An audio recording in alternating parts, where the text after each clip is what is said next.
Okay, welcome everyone to our event, taking the first step into technopreneurship. So we are truly happy to see all of you here today. Before we get started, we will have a short briefing on today's agenda and introduction to the clubs involved in this event. So firstly, the event flow for today is pretty straightforward. Starting with the introduction, moving on to the main event and closing Q&A and a photo taking session. So after that, we will have 4 objectives.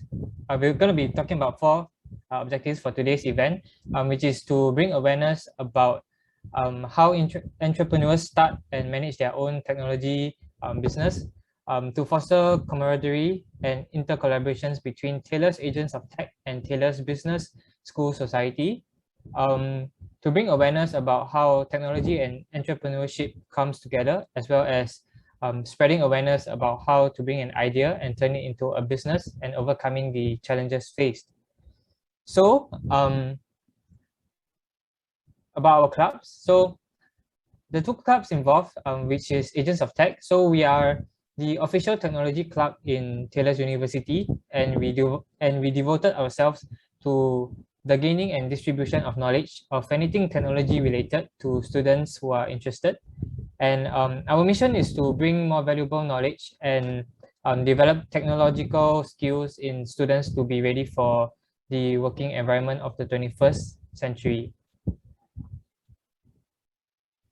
So we also have the Taylor's Business School Society, which has the vision and mission in connecting business school students through experiential network opportunities and having activities such as Women Entrepreneur Bazaar, Ultimate Enterprise Challenge, and LinkedIn Workshop.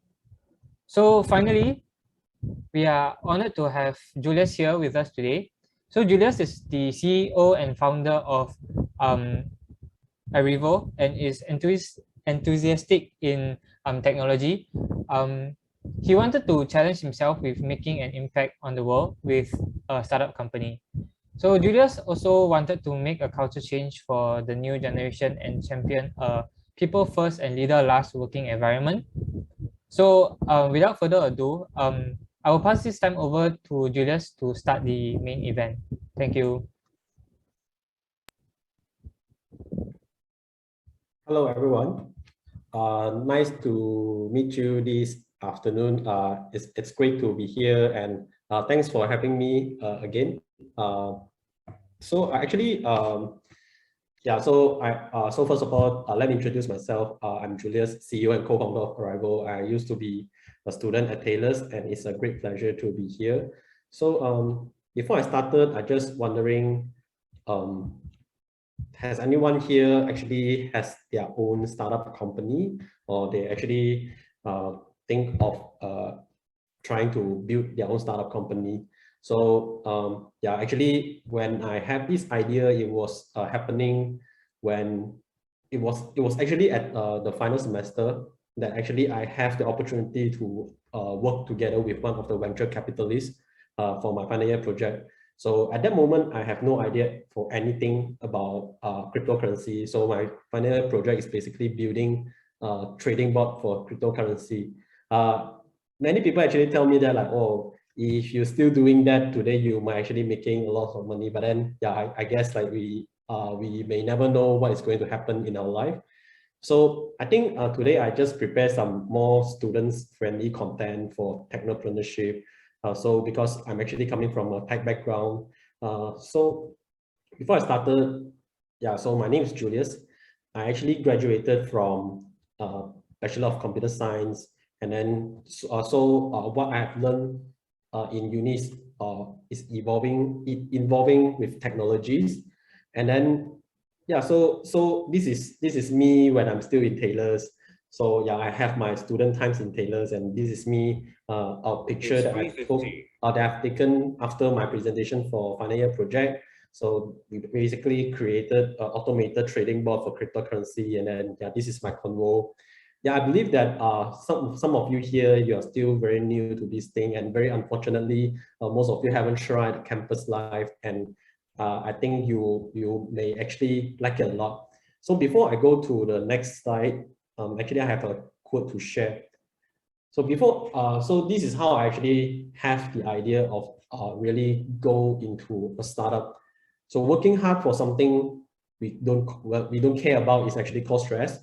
But however, when we actually working hard for something we love is actually called passion. When I actually working for my final year project, I find it very different from what I have worked throughout the whole my university process. I mean, the whole experience. I really found that like, I'm really trying to create something that really going to change the way people are going to trade their cryptocurrency, and I really learned a lot from there. Even though my advisor always tell me like, guys, just focus on how you're developing this platform and don't care about so much about cryptocurrency. I mean, like until today, many people still think about, yeah, that's the wrong or right about cryptocurrency. But then I really find that I learned a lot about that part. And then actually my advisor, he actually told me that like, okay, you can either look at this as a assignment or you can look at this as something more than that. So I choose to look at this as something more than just an assignment. We really committed into this thing. We have no idea how to create a trading board. We have no idea how to what cryptocurrency is. Maybe we know something about it, but then not really entirely about it, right? So we take this opportunity and learn. And I find out that this is the best experience I ever had during my whole university life. And I really learned a lot about that. And slowly I found out that, yeah, actually I can do way more than what I have learned in the whole 4 years, including foundation. So I realized that, yeah, I'm not just here to just complete all my presentation, my assignment, and all the assessment, or even the final exam.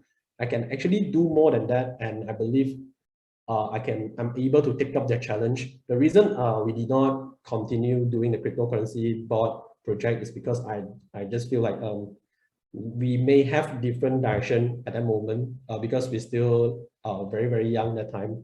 Actually, I think I was 23 that time and now 26. Yeah. Yeah, 22. I think I was 22 that time. So I just feel like, yeah, all of us have something that we wanted to do. So we just pursue what we actually want until that I actually joined my my first job, my first job. I believe that many of us, our parents have already told us like, hey, after you graduated from your program, from your diploma, from the degree, you're going to look for a new job. So yeah, so that's why they actually send you to uni, right? And I think that approach may not be really that right way because so this is what I have what I got right after a month that I joined the company. So after a month I joined this company, right? Then I just have this opportunity to meet a friend that I haven't met for quite long from high school. So we actually went for dinner. So during dinner, because she actually had already been working for 2 years, then suddenly she just saw like someone actually selling properties, right, in shopping malls. She just asked me, hey, I'm very shy to ask, can you actually help me to ask it? So I just went to the booth and asked like, hey, I would like to know more about this property. So since then, they've been very actively talking to me about like the properties. So I realized that, oh, damn, if I really wanted to buy something like this, right, I have to, you know, have a down payment, I have to pay how much a month, and then like there's so much commitment. Basically, it's a 6 or 700,000 condo, right? I mean, it's a quite nice. It's a condo which is quite nice. It's a new project. So I just think like, oh yeah, if I wanted to stay in those kind of places, every month I have to pay X amount of money. And then based on my salary at this point, I just feel like how long do I have to work in order to actually achieve this? And then time flies, right? We don't have a long life to live, and then we just have, yeah, like maybe like 24 to 30, you just have 6 years time, and then you have to somehow live up to all the timeline that all your parents set for you. Yeah, like you need to have a car, you need to have a house, yeah, or else it's almost impossible you can actually date a girl, something like that. Then you have to go into your marriage, things like that. I just feel like, yeah, this timeline is just kind of ridiculous for me at that time. And then all this, I think since that experience that I have in university about building that cryptocurrency board, I always have the idea like, if I still have an opportunity to build something, you actually opt out to do that. So happened that I actually met this guy in my company, James, my co-founder and CTO there. So coincidentally, we actually joined the company same day, at the same day, same team. Yeah, so we actually work together. And what even more coincident is that we actually stay super nearby. It's like 5 minutes away. So that's how close we are to each other. And then so it's just like sometimes we might actually met when we're actually going to work, or we will go home together when we finish work. So we have a lot of opportunity to actually talk about anything that we want and exchange a lot of thoughts, right? And then yeah, so like one day I just decided to ask James. I think it's about October 2018. Yeah, I just suddenly asked like, hey James, if I have this idea and we wanted to make it as a startup, would you actually like to, join me? And then James just say like, yeah, actually all this while I really wanted to work in a startup company, like build his own startup company. He has this dream. Just as last time he actually studied in Monash, Australia. So he just didn't have the opportunity to stay there longer or see any kind of problem that he wanted to solve there. So he came back to Malaysia. So since then, we actually have a lot of ideas that we wanted to do. I believe that, yeah, when you look at one problem, right, you just think like, hey, if I make it this way and trying to solve the problem with this way, yeah, then it could be $1 billion idea. I believe that we all imagine that every day. So until one day, me and James actually went to Mid Valley. So Mid Valley is actually known for the parking that is like so much hassle looking for a car park, and then so much hassle when you're going to leave that place, especially every Friday and weekend during 10 p.m. right? Basically, you just have to stuck there for 1 hour. Then we just started to think like, hey, if we really using AI to do something, can we actually solve a lot of problem for these users, and then without having any like second thoughts, we just decide like, yeah, we should pursue this one, and we wanted to do this one because both of us, we actually have a huge interest in AI. And then James is actually having a degree, and also he has a lot of experience in AI. So we just say like, hey, okay, so let's just do it. Yeah, since then, I actually without actually telling my parents, I actually quit my job.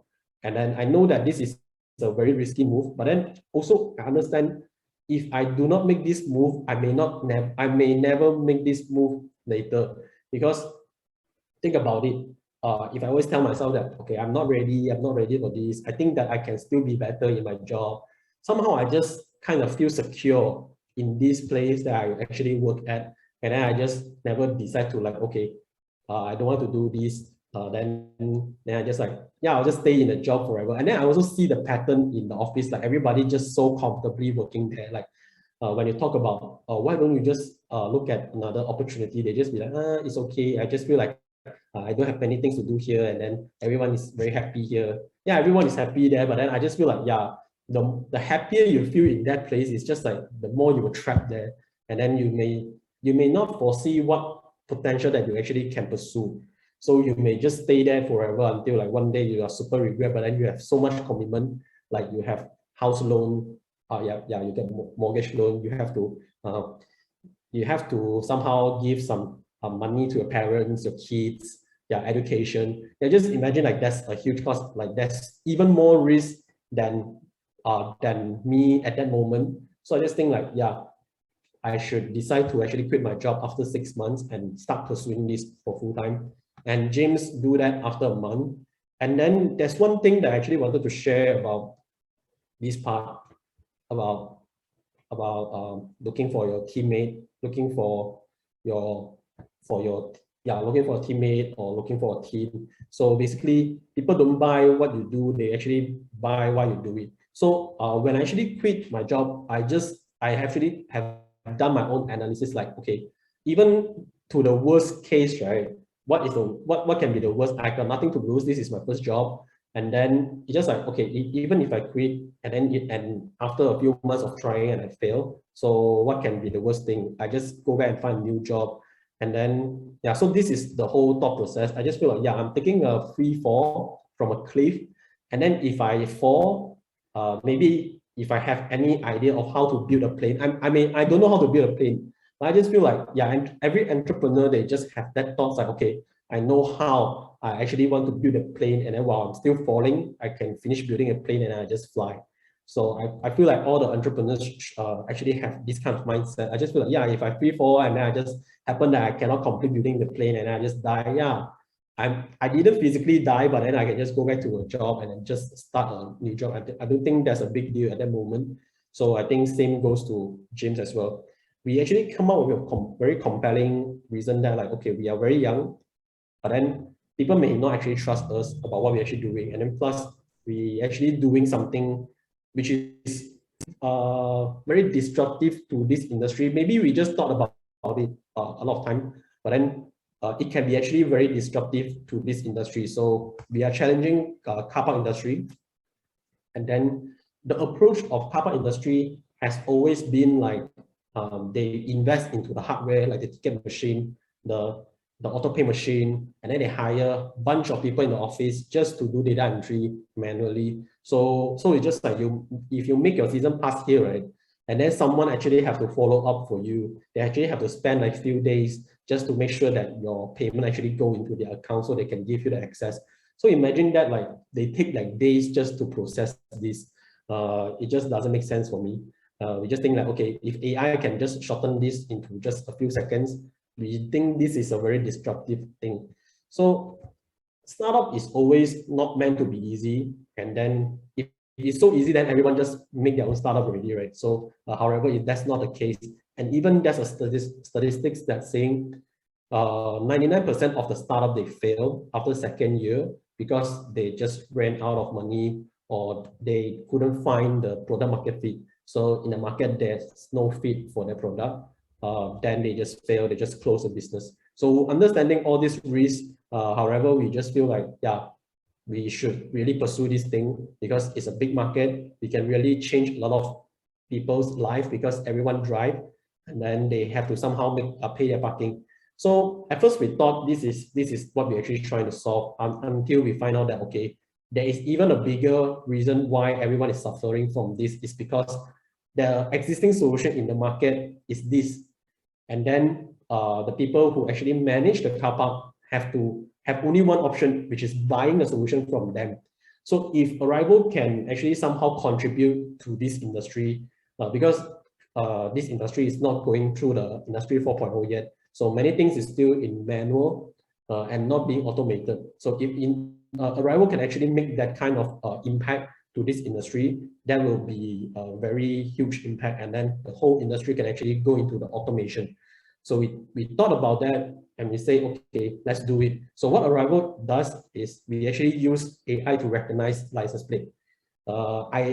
Since everyone is from tailors, I believe you have been to Sunway Pyramid at least once when you are at tailors, or maybe more than that when you are not at school, right, with your friends or your parents. So they actually install one there. And then I believe you have tried before if you've been to Sunway. So how it actually works is there will be a camera that actually reads the license plate and you will display it next to you. So you can see what time you're actually going in, and then but you will display a welcome message to you. So you just park your car. And then when you're actually leaving, you just need to, Sunway, they actually need you to pay Grab Pay or Touch and Go. So you just pay with that. So that's to make it easier, that's how it actually works. So that's also what we actually want trying to solve it. But then because that solution is actually coming from China, and most of all these solutions are actually coming from other countries except Malaysia. And then why we actually wanted to make it is because of how challenging it is in recognizing Malaysian license plate. And it is so unique that most of these solutions are actually fail to recognize it. If it's so easy to recognize, then this solution can actually recognize our license plate already, and then it will become a norm in our car park. However, it is not the case. So we actually have enough challenge to tell we have enough like we check all the boxes. Yeah, challenge is big enough, and then we think people will buy it. And then yeah, so without second thoughts, like we just say like, okay, let's do it. So of course, when we actually started this, it's a very bumpy road, right? Everyone just keep telling us that yeah, it wouldn't work because like why people wanted to use this when you still haven't proved to us that your AI can actually read all these customized license plate. And then at that time, we still haven't really like put in the money into the company to really develop MVP. So MVP also means minimum viable product, which is a beta version of your product. So it's just like if you wanted to build a car, the MVP version would be a bike. So it just helps people to travel, but then in a smaller scale of that product that you really wanted to build, but then in a beta version. So we just think, okay, we really wanted to build this beta version to actually prove to other people that okay, our solution works. So we actually put in some money, our own money into this company and start hiring. So we actually hiring some people to actually join us and start building this license plate recognition together. So yeah, so since then we actually start talking to a lot of people, and then we try with a lot of people. So today we actually trying at One Utama, and then with one of the largest car park operator, which is Metro Parking, and then also some real estate developers as well. So this is how we actually grow from since the beginning of this year. Yeah, so this whole journey is like a David versus Goliath kind of experience.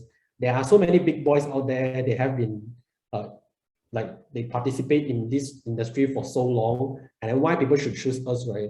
So I believe that go back to the quote just now, it's not because people choose Arrival not because what we are doing, but then they want to know why we are actually doing this.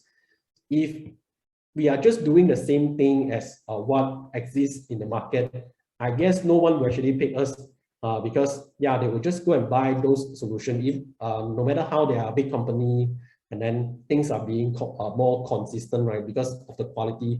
It's just like buying let's say, yeah, buying a Mercedes versus buying a car brand that you've never seen before. So people will just say like, yeah, never mind, I need a safe car, I need a car that actually show my status, I should go with Mercedes-Benz. So this is our scenario. Even there's a client, I would say it's like an agent, right? They literally tell us, because we are in that meeting, they just tell us that, okay, if you want to get something like a Rolls Royce, you get this solution from China. They are the market leader in China. But then if you want something smaller scale, more affordable, but then they are more precise in Malaysia license plate, you can get this product. They are like a MyB. So basically, people comparing us like this. Yeah, it's hurt. The feeling is hurt. Me and James, we are ranting there like 2 hours. We calling each other like this. We are just calling. We just say we don't want to work with this guy anymore. How dare they say our product is a MyB when we are actually a Tesla? We are a Tesla because Tesla basically challenging the whole automobile industry by actually introducing electrical vehicle that doesn't look like a vacuum cleaner. So right now, I guess like all the automobile company trying to challenge Tesla back and launch their EV electrical vehicle. So we believe that we are at the same path. It's just like how Elon Musk say that like, okay, yeah, we may not be successful at the end, and we may fail. But then this is something that we're trying to actually evolve the whole industry by telling people that, yeah, EV doesn't have to look like a vacuum cleaner. So this is his goal. We believe that Arrival have the same thing. We are not trying to come up with another Bentley or Rolls Royce, but we are coming out with a Tesla. So that's actually our goal. So speaking of how we actually identify our team members like James, we only talk about one thing, and it's actually being obsessed. So today we are talking about another Musk, but it's not Elon Musk, it's Justine Musk. So Justine is actually the ex-wife of Elon Musk. She actually wrote this post in Quora, which I put a QR code here. You can actually scan the QR and read. So while talking about this thing, I actually agree to it a lot. The first thing to actually become successful is that being super successful and being just successful, right? It has a gap in between, because the pattern of these people that actually work is just immensely extreme. So they, first of all, being extremely successful, they actually result with an extreme personality, just like people like Steve Jobs, Jeff Bezos, Elon Musk. Yeah, so they actually, you can actually see that how they actually make things work like actually quite extreme. You can see that how Steve can actually hire the best talents in Silicon Valley. However, the way he actually managed them is actually quite terrible, right? We actually know about that. And then Elon, he's also doing the same thing, but then he's a genius. It's like Jeff is a very good marketeer. And then at the same time, yeah, all his stuff, we actually saw that video, like they are just running here and there just to pack the thing so they can send you with Amazon Prime within one day. Yeah, so they actually become so extreme, but then they somehow create a very successful corporate and become the conglomerate in this world, become the top one, like top 5 companies in the world. But then this will result in a very extreme personality. So this will actually cost them a lot of things. So they may actually cost the time they actually spend with their family. It actually can cost them a lot of things, because this is just how you can actually be obsessed. So the one thing that how you can actually identify you are being obsessed about one thing is, if you're not feeling about being obsessed with what you're doing now, you should actually stop it and actually go to find something that really making you feel obsessed. If really being, let's say, okay, no offense to accountants, if you really feel like, yeah, I don't want to be accountants in the future, and this is what I wanted to be, maybe I just want to be a florist, and you're super obsessed on being at being a florist, then you should actually pursue this, because this is how it become a drive to you. So being obsessed is how you actually find a big problem. May not be in days, months, or year, but then it will show up eventually. And then somehow you will just be ready for that, and then be so obsessed that you can just stop everything you do. You can sacrifice your sleep and then feel super tired. However, but your body is like you have a superhuman stamina there to just drive you to complete all these things. So this is how me and James actually felt when we actually working together, especially during that time when we actually working at One Utama. So One Utama, known as the conglomerate in Malaysia, in this industry, retail industry, everyone know about One Utama. They are basically the pinnacle in Malaysia. Yeah, so at that time, back to this David versus Goliath story, right? At One Utama, they actually have been testing a few solutions already. They told us about 8, and then they kicked all of them out and leave 3.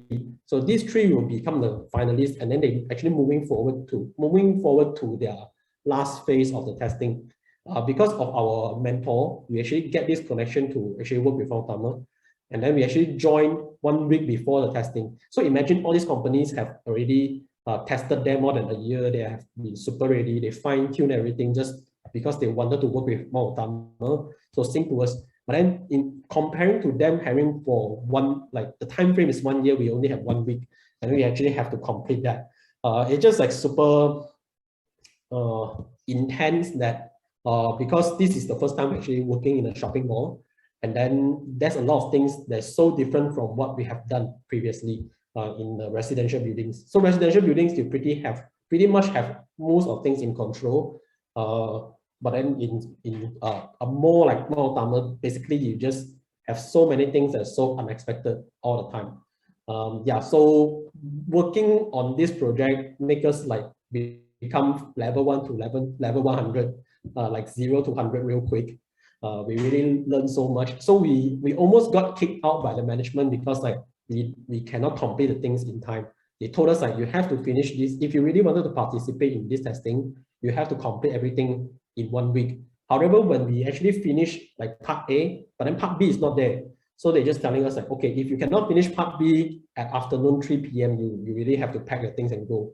So we're just facing immense stress there. We only have 3 team members, including myself.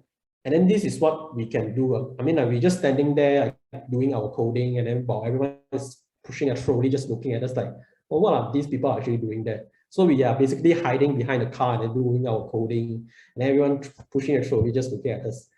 So yeah, this is a very special experience.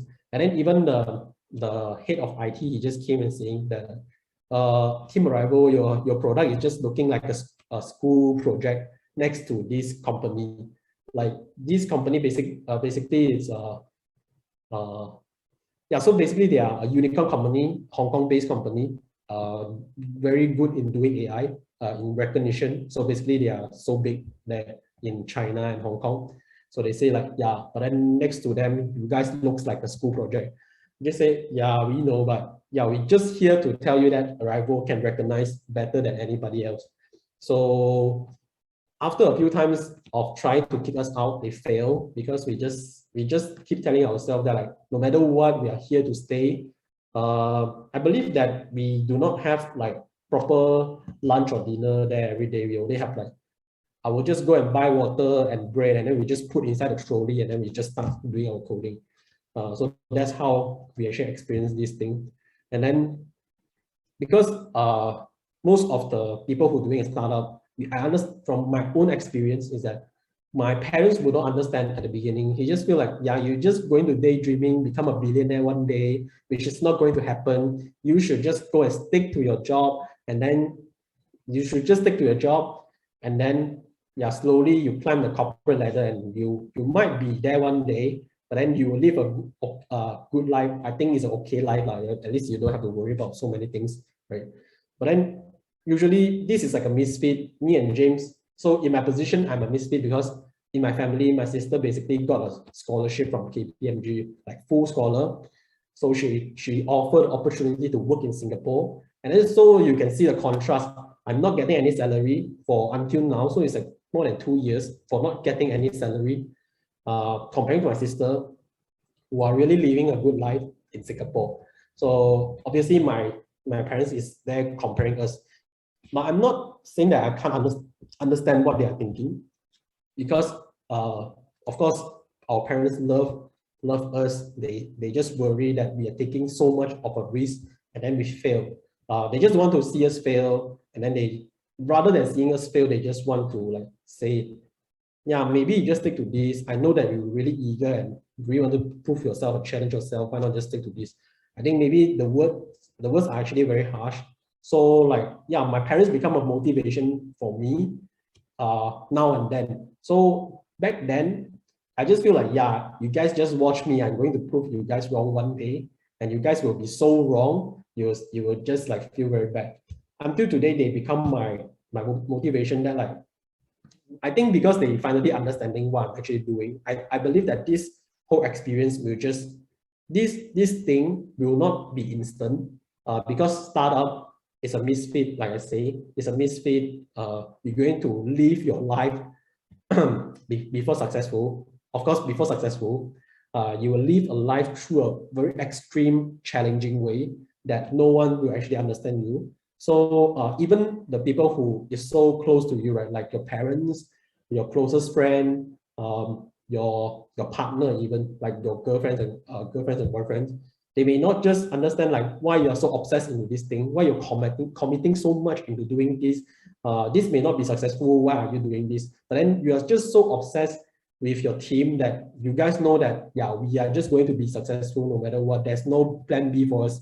We are just going to make this work. So this is how I feel when I'm actually working with James.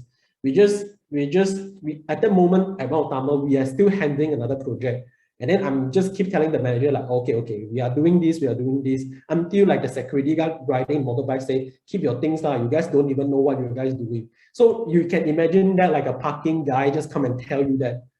It's just like so heartbreaking, but then we are not here. We have no time to feel heartbreaking. We are here to complete that, and we are here to stay. So we only have one goal, and this is it.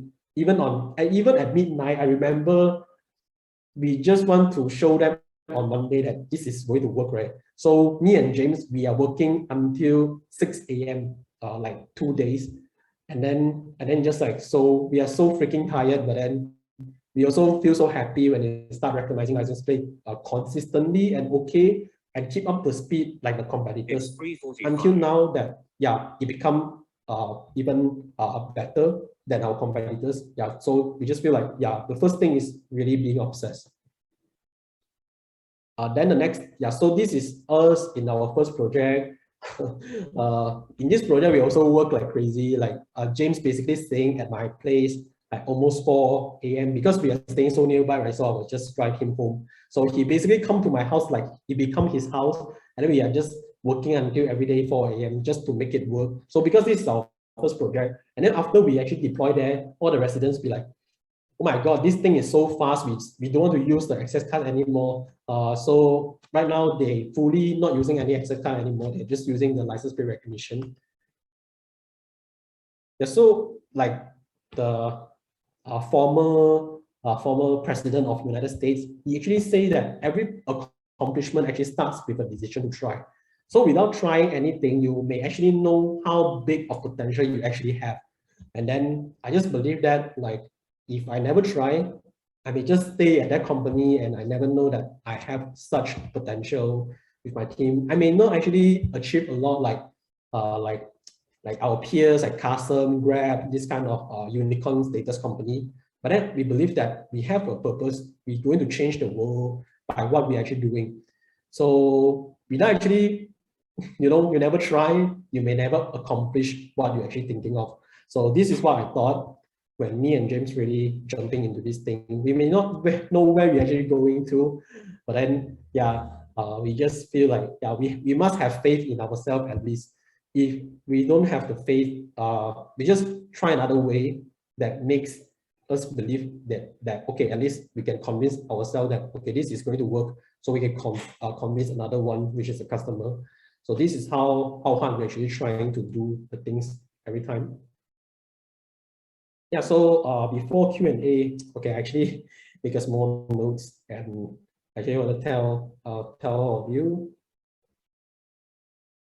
Yeah, so all of us is actually trying to build a billion-dollar business. We want our startup to be successful. If you have a dream to actually build something, right? You want to be like Apple, you want to be like Amazon, Google, Microsoft. You just want to be like one of those guys, like Grab. So actually, when you have a $1 billion idea, and the reason why people actually giving the money to us is not because we deserve it or we actually telling people that we want it. So it doesn't work that way. But people actually give us the money that actually comes back with something that actually have the equal value or more than that. So, and then it can actually somehow change the existing aspect of the culture and transform it into something new. And then I just believe that, that's very true. There may not, that while we're actually doing something new, there's no roadmap, there's no blueprint on telling us how to do it. It's just like one of the very motivational video that I watched. It was a talk by the founder of Chobani Yogurt. So he said that when he saw this factory actually close, and he was always be a fan of this yogurt factory, he actually decided to take over this factory. And then all these staff that been laid off, he actually asking them back to work for this new yogurt company. He has no idea on how to operate a yogurt company. But then when the staff just asked him like, boss, what we should do next? And then he just said, he just looked around at the factory and say, maybe we should just paint the wall first. And then the staff just asked him, okay, so boss, what should we paint? What color should we paint? He just tell them like, okay, why not we paint it white? So they just paint the wall white. And then most of things, you may not know what you actually have a direction of or whatever, but then at least start painting your wall white.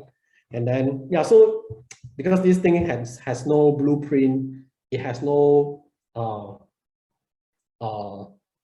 something to tell you what to do, right? We actually may get a lot of advice, and most of them may be bad, or most of them may be nice, but then we have to look at this from a different aspect, that how we can actually differ ourselves from all this advice, because we're actually doing something very different. So this is how we should actually differ ourselves from those advice. Not saying those are not good, but then we are really doing something so different that we are going to change the world. So if you are actually thinking about doing a startup and going to make your $1 billion ideas great, I wish you good luck, and also have courage And yeah, this whole journey can be lonely sometimes, and it can be so challenging. Yeah, I believe that I have been through that process together with my co-founder. So if you actually need anything, you can always hit me up, and I always be there to cheer you up because I understand how you feel. And yeah, so that's it for my presentation and my about this whole this whole thing about technopreneurship. Yeah, thank you very much, and yeah, thank you. Okay, hello everyone. Hello. Yeah, I'm Ritik, the president of Taylor's Business School Society. Right. Just here to moderate the question and answer session. Yeah. Yeah. Okay, so firstly, the first question to you is, how do you find a good team to start up a company? Yeah, all right. Okay, so like I say, be obsessed. So the first thing is you can actually identify someone around you. It can be your family and it can be your best friend. But then sometimes this can also be a double-edged sword because because sometimes we just so rely on our best friend. You may not just see enough outside of your circle. There might be someone they are so ready to actually work together with you, but then you just never look at that. But I would say identify someone that actually be so obsessed. Just for example, we actually have a staff, right? So his name called JK. So the first time we were actually asking him to join, he's so motivated that he actually come all the way from Johor just to come to KL and work with us within a month. He just decide all the things and he wanted to work with us. And then during the pandemic, we actually have some cash flow problem, and then he never actually doubt working with us. And then we just feel like, oh my God, where do we actually find this guy that he can actually go so far with us? And then during the whole One New thing, right, he actually worked as much as we did, even until today. On weekend, on public holiday, he's still working together with us. Not because we actually making him suffer or what, but then we really having this mission that we want to accomplish, right? So we just like, okay, Jake, we are almost there, and then we need you to be there with us. And then Jake just be like, yeah, I'm so sure that we are going to be there. So let's work together. So this is how we actually get, even he's just a staff, right?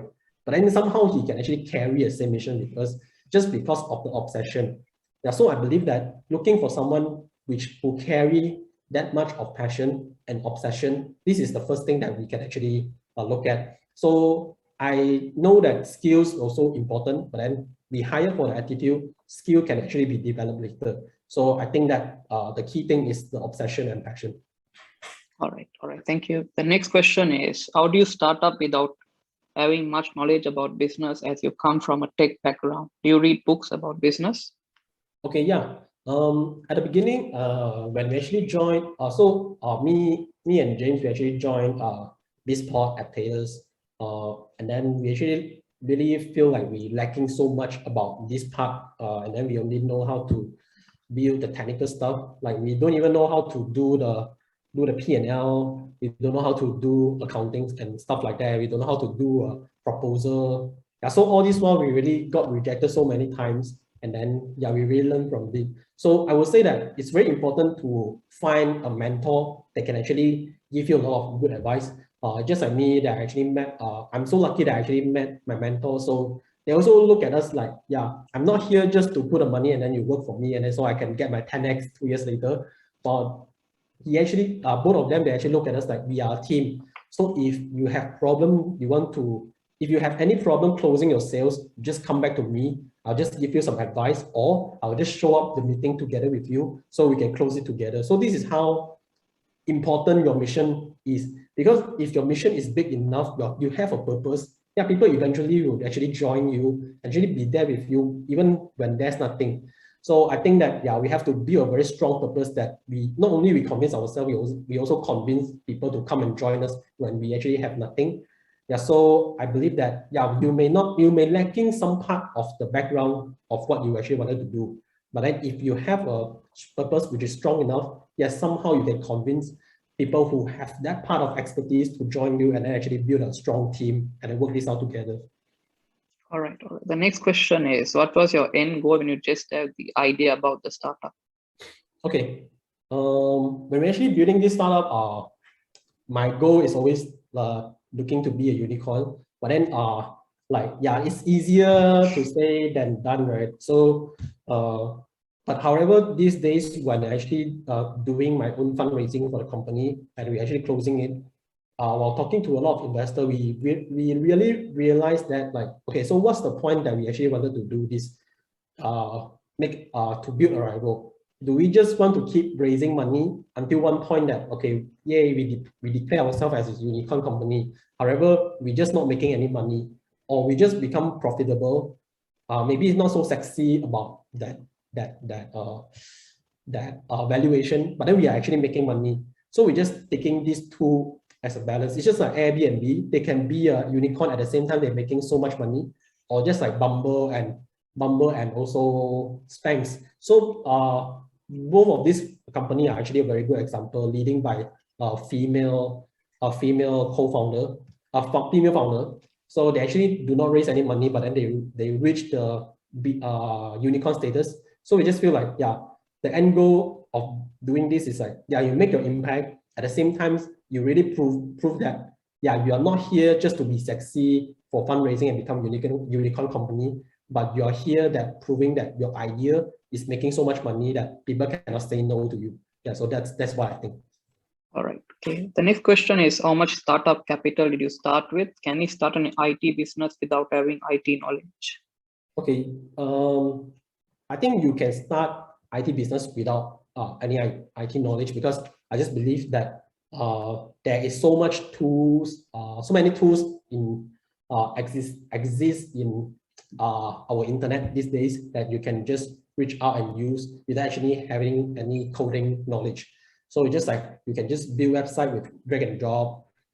Even if you really need something, there's always so much resources on the internet. So you can always use those kinds of resources. So I feel like, yeah, if we only wanted to build an MVP, a minimum viable product, there's so much options out there. If you're just saying about talking about building a website, there is things like Wix, Squarespace, right? If you're doing an e-commerce website, e-commerce business, there are Shopee, Shopify, so you can actually do so much with those platforms. And about capital, because we are doing something quite different, so I don't think I'm a good reference for everybody. So our business is actually AI business, so we're actually spending more in building our algorithm. So we actually start up with quite a lot of capital, that more than 100,000 Malaysian ringgit. But then I think this going back, if we actually know more, we can actually save more money. But then somehow it's good that we actually achieve what we actually wanted to with this capital. Yeah. So, but then yeah, like what I say, if you're not actually doing that, you can actually using less capital and then still achieve the same thing. Yeah. Okay. The next question is, since you pursued a non-business field, how do you come up with a business model and standardize yourself in business terms to compete in this market? Okay. Me and James, we do not came out from that background, but however, this is really a try and error process. Yes. Okay, so when we actually come up with a business model, we usually will come up with 3 plans or 2 plans, but then it's always important to actually provide options to the customers, just so that you know that which actually works. So maybe at the first time, it's just like a menu, right? You cannot just ask, okay, you have a restaurant, the customers walk into the restaurant, but then they just don't know what to order. So this is like, yeah, you need to provide them options like, okay, today we have Western food, this is what we sell today. So same goes to offering to a customer. Maybe this pricing doesn't work, like, okay, 20,000, is it okay? Or like you're just doing a web page service solution to this client, 20,000, is it okay? Or I can make it like a subscription to you. You just need to pay me 500 ringgit per month for 24 months. So you can actually see that, okay, so which one works better, then you just use more of that method to sell it to people. So that's also what we do. So yeah, that's how we actually make ourselves even more understanding about selling things. Yeah. Okay, all right. Next question is, in the early stages of your startup field, how do you manage the initial capital needed for tech, ML, AI? Was it funded by Wanatuma or by your own pocket money? Okay.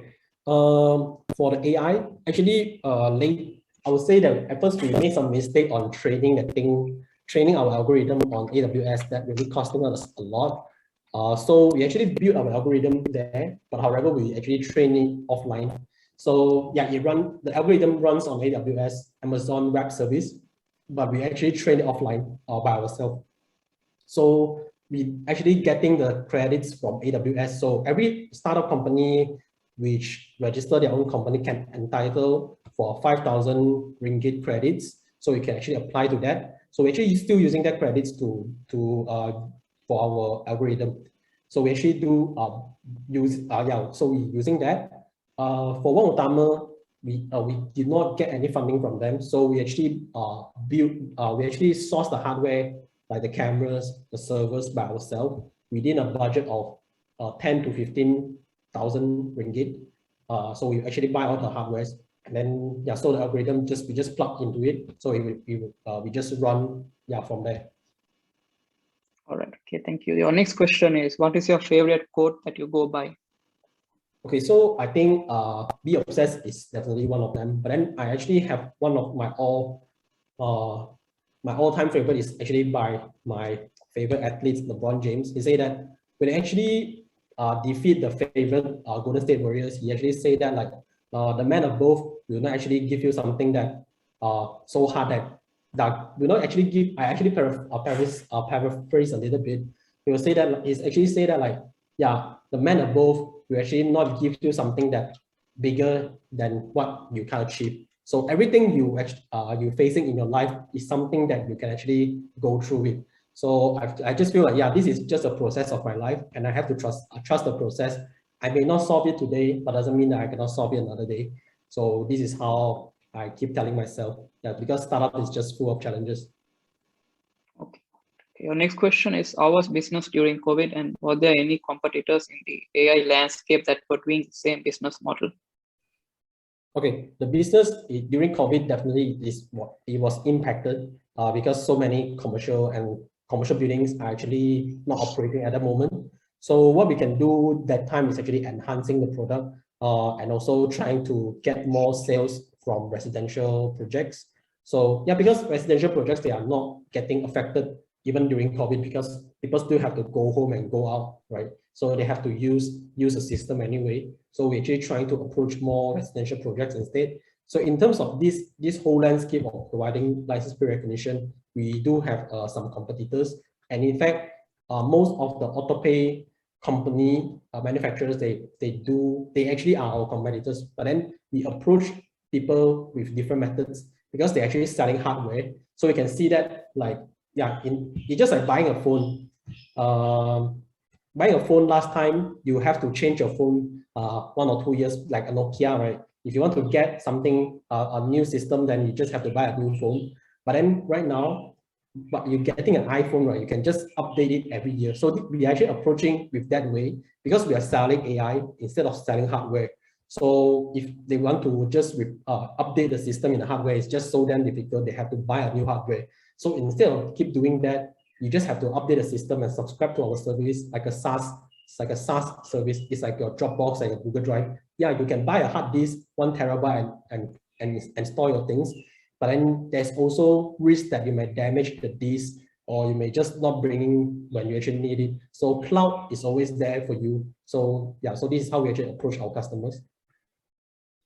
Next question is, can you talk more about the use of APIs and cloud for the services of Arrival? Okay, so Arrival, we are actually using AWS as our cloud service, and then most of our API, actually 100% of our API is actually hosted there using AWS. So maybe this is not what I'm most familiar with, but then I definitely understand that like every time we actually capture a picture, then we will actually do our recognition offline. So this server will actually do all the recognition. But however, all the API will be called from the cloud. Yeah, so this is how we actually do our recognition. Okay, all right. Your next question is, how do you develop and enhance your ideas into making your startup successful? How do you know the law about business and what you can or cannot do? Okay. Yeah. So how do you actually develop and enhance your idea into making it? Okay, so this is definitely the purpose of an MVP. So why we actually need to build an MVP is, okay, so I actually have a book, just hold on.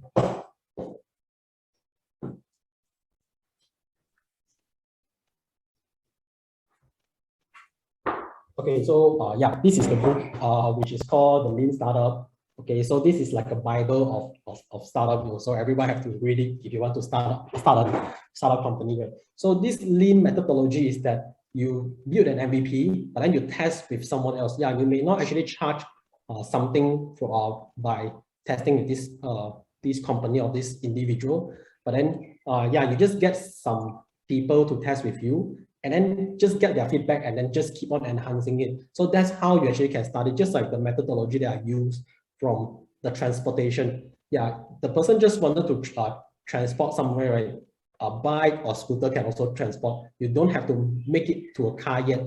Yeah, you just need to give them something to do their transportation. That's the whole purpose of MVP. So you can use this lean startup methodology and actually build a very minimum version of a better version of the product, and then just find someone to test. So for example, you're actually selling shoes, yeah, selling for old people. Then maybe you can just give it to some old people and ask them, okay, what's your feedback? Yeah, so they just keep giving you input, and then you just improve your product until you feel like, okay, it's so ready. Give even more people to try until, yeah, it's even more ready. Yeah, you just launch it to the market. And then about law of business, yeah, I'm so lucky that I actually have an advisor who is actually our legal advisor. So he's yeah, so he actually consulting us everything about legal. So if we have anything, we just go to him about legal. But then if you actually need something about legal, it's always good to actually have a legal advisor. So I would suggest everyone to actually get your own legal advisor, because it eventually will get very difficult, be very challenging without having that kind of knowledge and get into some kind of trouble. We actually gone through that before, and yeah, we really learn our lesson. So we get a legal advisor, because yeah, be very frank that I have no any knowledge about legal, so I have to take that way. All right. Your next question is, may I know what was your starting capital? Okay, the starting capital is actually like what I mentioned just now, it's actually more than 100,000. So it's also including salary for the staff. Yeah, so it's like a few months runway for us.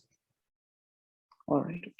The next question is, as you mentioned, you don't have an MVP. So how do you convince the company about your product and about your company? Okay, the reason why we don't have an MVP is because in this industry, parking industry, they are so skeptical about new technology. So you can understand. So when you actually go into a car park, right, and then suddenly this parking machine, you just stop working, you cannot get ticket, you will just feel so angry to it, right? So they just don't want to use something that hasn't been tested before, and then yeah, and it causing trouble for them. Therefore, they want something that is so solid and so concrete, then only they actually wanted to work with us. So instead of having an MVP, we really develop a product that is so ready to use, and it's beyond MVP level already. Yeah, we're actually really taking a huge risk because if we're spending 6 months and we keep paying salary and then we build that and it doesn't work, so yeah, it's a big risk, we may fail, but however, we are so lucky that somebody is actually buying it. So yeah, I consider us very lucky. Okay. The next question is it better to have a team with diverse backgrounds than starting up a company with your friends? Okay, it depends on what business that you're actually doing. So it's also good to actually know how well you actually know your friend. So I wouldn't say that getting so many people in is a good thing, but then actually try with 2 or 3 is good enough.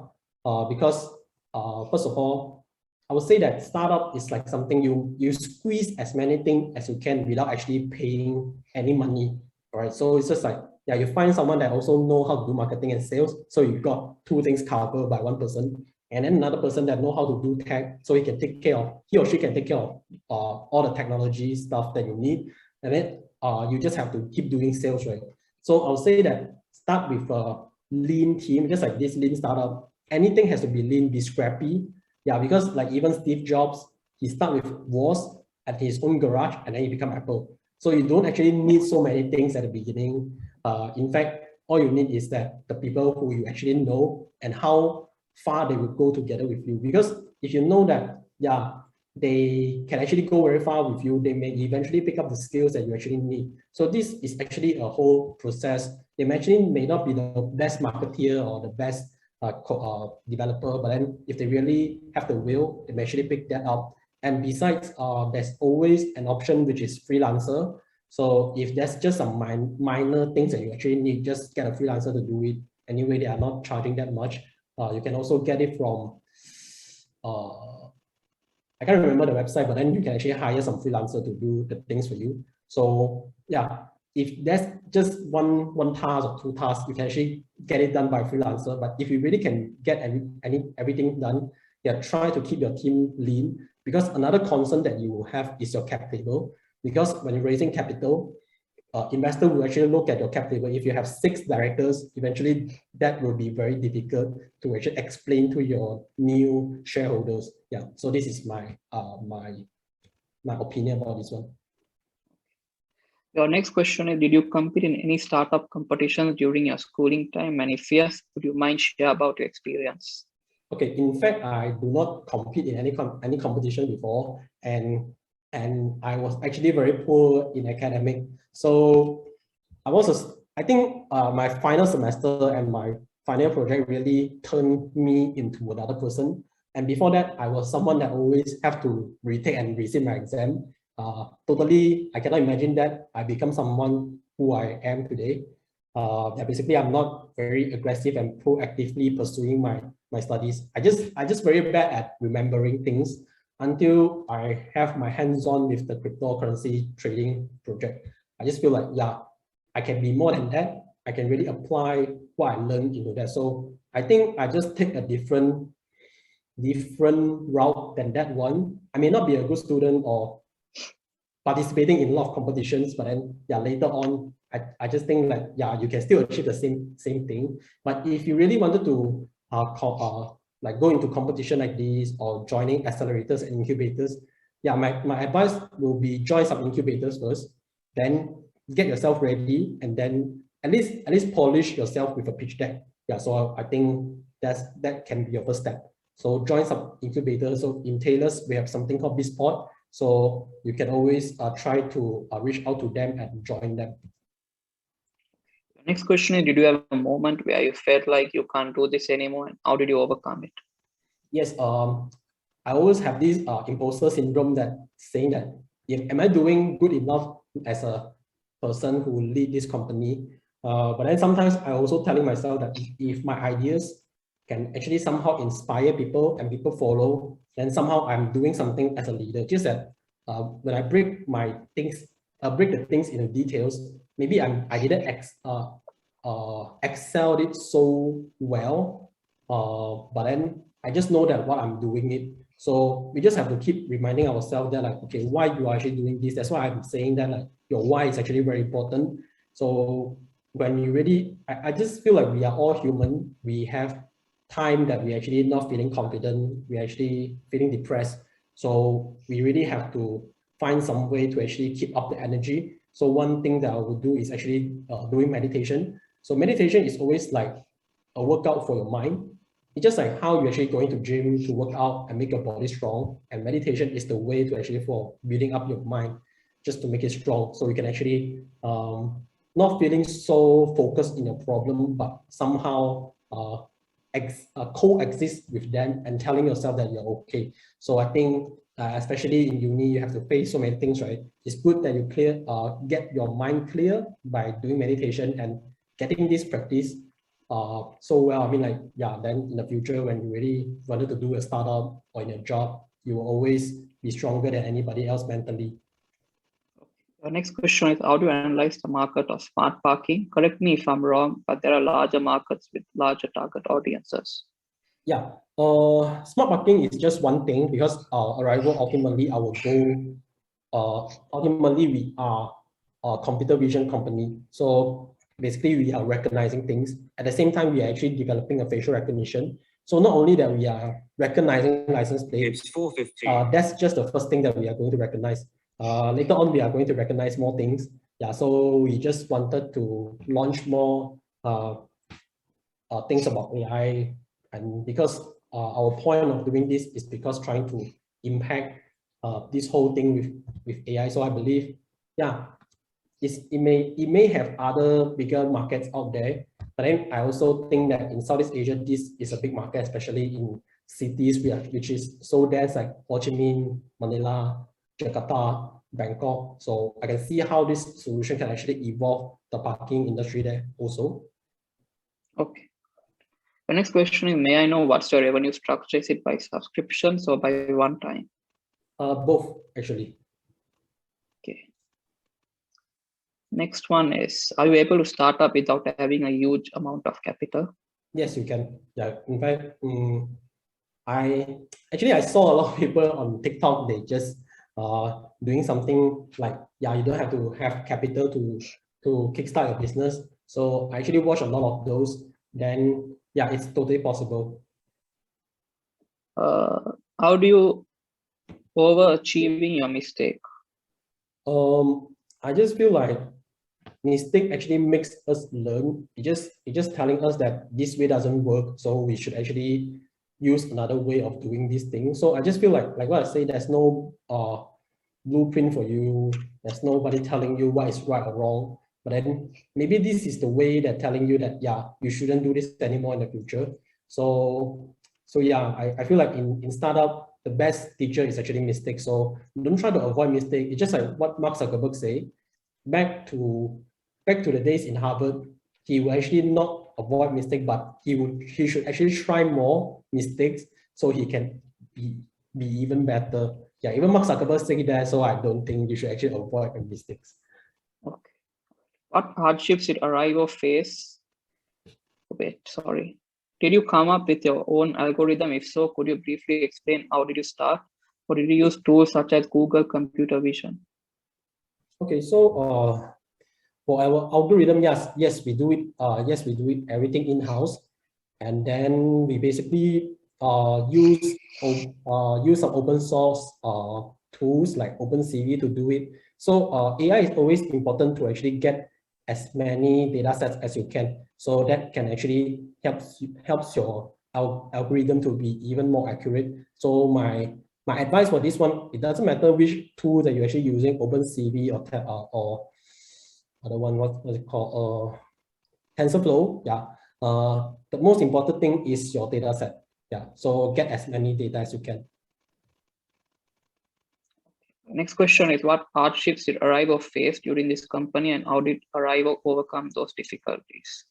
Okay, so the hardship that we actually face is how we're actually going to close sales at first, because ultimately we are meeting people that we cannot meet so frequently or easily. Those people are, let's say, developers like Sunway Group. So dealing with Sunway Group as a super young company, there's always a gap between that. We have to know how to deal with it. And then it can be a very long cycle as well. So at first, it also depends on some of the luck, and then we have to be aggressive. And then sometimes they may not feel the need at that moment. So it really depends on the timing as well. So I would say that still remains as a challenge for us, but then we have been better and better from time to time. And another thing is, yeah, because only if you have revenue, then this business can actually sustain. So we actually think that, like, yeah, closing sales with, yeah, like a David and Goliath version. We are David and Goliath. We have to close sales from them. So we have to find a way that actually make it easier. And the next thing is, during the pandemic, the first one, the first lockdown, it's almost killed us. We may not be here because of cash flow problem. And then it's just so lucky that our advisors are there to actually support us. They decide to join that time and actually financially support us that time. So yeah, we are very glad to have them in our team.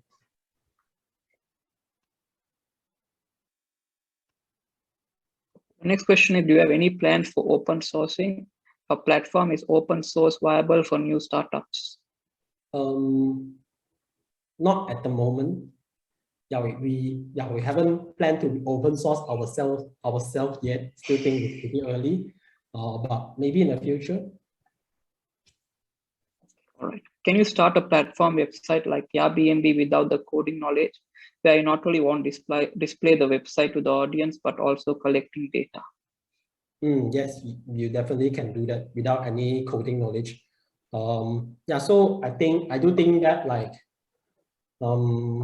yeah, even without coding knowledge, you can still build a website. And then sometimes these are even more depending on how well you can build your SEO and also capture the keywords online. So sometimes it may not be the tech part, it may be the digital marketing part. So things like Airbnb, it really captures the data from the internet. Like let's say I want to go to Langkawi, and suddenly Airbnb just pop up on my Google and say that, okay, you can book your stay with Airbnb at Langkawi. Yeah, so somehow this related to digital marketing. So sometimes it may not be the tech part. Yeah, story actually sells. Yeah, you build the things, but then most important is the story that sell the item. So I do think that like having a good story and a good strategy in your marketing is more important than building the product. Okay, there's one last question in the chat box from Marvin. All right. He says, can you talk briefly about the cybersecurity issues for Arrival's e-payment system? And with the e-payment systems like GrabPay and Touch and Go already implemented in malls, how do you manage to create a competitive advantage to make sure that businesses, malls use your e-payment system instead? Or does your tech integrate those services into Arrival app? Okay. For payment-wise, we actually work with payment gateway companies. So of course, they have been working with some kind of compliances just to make themselves ready. Because if they are not doing that, they basically can be sued by their customer or even Bank Malaysia. So they have to be very secure in their system. So we actually partner with them. So in terms of e-wallets or credit card, we actually partner with them. So our goal is actually trying to direct integrate with some of them. So like GrabPay, Shopee Pay, Touch and Go. You can see that Shopee is actually quite friendly and also very aggressive looking for partners. So we're trying to prove that we actually can contribute some kind of some amount of traffic into their e-payment solution. So at least they will actually wanted to work with us. So we think that that can actually make the whole process of parking the car even more hassle-free. So that's our ultimate goal. But in terms of payment gateway, actually I've talked before with the COO of Faith. He actually says that, yeah, they actually leverage their payment with Adyen. So Adyen is actually a Europe-based company that doing payment. It's kind of like Stripe. So why they're actually so secure is that Netflix, Uber, yeah, this kind of company are actually using them. If imagine they are not secure and they are not good enough, it will be chaos in the world. Because let's say you cannot use Uber, you cannot use Netflix. I think it will be chaos around the world already. So they must be very, very secure in order to serve their customers. So we also working to companies like this. So somehow we can actually tell very confidently to our customers that we are actually very consistent and stable. Yeah. Thank you very much. That's the end of the Q&A session. And thank you very much, Mr. Julius. Right, no problem.